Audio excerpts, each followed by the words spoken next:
Bonjour à vous les petits cinéphiles, nouvelle sortie ciné avec un film français, Aline. Aline est le 5e film réalisé par Valérie Lemercier, des films qui n'ont vraisemblablement pas toujours été très bien accueillis par la critique. C'est surtout qu'en tant qu'actrice qu'elle s'est imposée dans le cinéma français avec des films comme Les Visiteurs ou alors l'Opération Corned Beef. Le reste du casting est composé d'acteurs canadiens que je ne connaissais pas, comme Sylvain Marcel, Daniel Fichot ou alors Roch Lafortune. Et alors, de quoi ça parle? Au Québec, à la fin des années 60, la famille Dieu accueille son 14e enfant, Aline.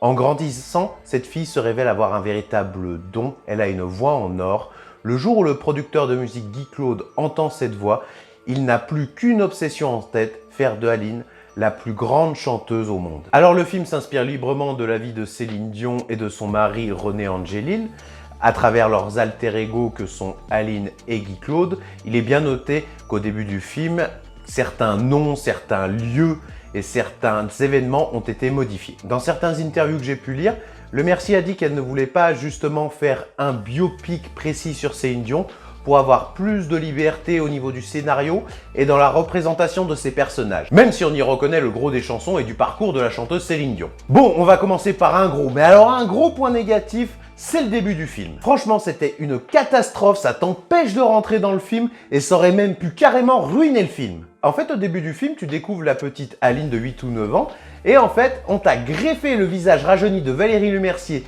sur une enfant. Tu n'y crois pas une seconde, c'est horrible. Je me demande comment au montage ils ont pas pu se dire « Non mais ça marche pas du tout, c'est moche !» Je me demande vraiment pourquoi on n'a pas casté une enfant de 12 ans pour jouer le rôle de Lemercier jeune.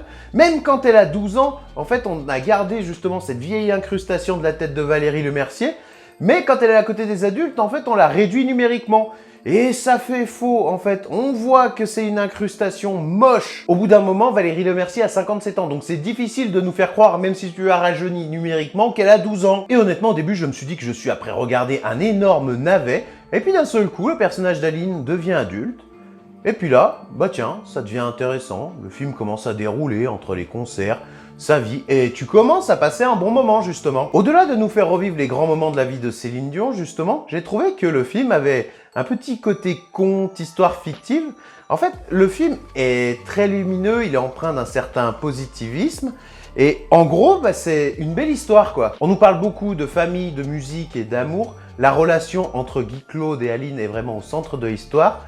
On essaie justement de nous montrer cette relation très touchante, et on essaie de nous faire comprendre ce lien qu'il y avait entre eux, comme quoi Céline ne serait rien si elle n'avait pas eu son René. Ce qu'il y a de bien dans ce film, à la différence des autres biopics, c'est que t'as pas le schéma classique, la découverte de l'artiste, la montée en puissance, après justement la drogue, l'alcool, la dégringolade, et puis le comeback. Là, c'est un petit peu différent. Le film n'échappe pas au problème des biopics sur les stars encore vivantes, parce que justement, elles ne sont pas mortes, et les stars, justement, ont encore des choses à nous apporter. Elles ne sont pas encore au bout de leur carrière. C'est ça qui est un petit peu dommage. Il y aurait encore des choses à raconter. Mais bon. Si le film est touchant et attendrissant, j'ai quand même trouvé qu'il y a des problèmes un peu au niveau du ton. Le film, à des moments, est comique malgré lui. Alors, est-ce que c'est voulu ou pas? Je ne sais pas. Au niveau de l'acting, tu vois vraiment que Valérie Lemercier s'est donnée à fond pour coller au personnage d'Aline et donc de Céline Dion, notamment dans les scènes de concert où je l'ai trouvée vraiment très convaincante. Elle adopte vraiment la posture et les mimiques de Céline Dion. Par contre, il y a d'autres moments où j'ai été un peu moins convaincu, notamment à cause de l'accent canadien qu'elle aurait peut-être dû plus travailler, parce que tu entends bien qu'à certains moments, elle le perd et elle se met à parler normalement. En revanche, j'ai trouvé que l'acteur qui jouait Guy Claude était vraiment très bon.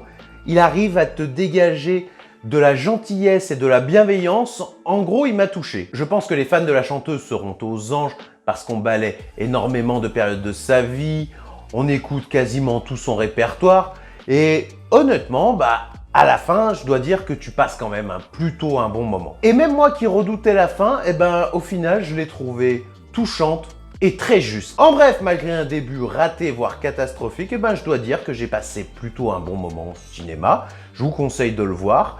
Le film nous apporte des choses, il a quelques bonnes idées de mise en scène, même si ça n'a pas le budget des films américains, mais je pense vraiment que les fans seront aux anges. N'hésitez pas à me faire vos retours en commentaire sur le film, de liker, de partager. À bientôt!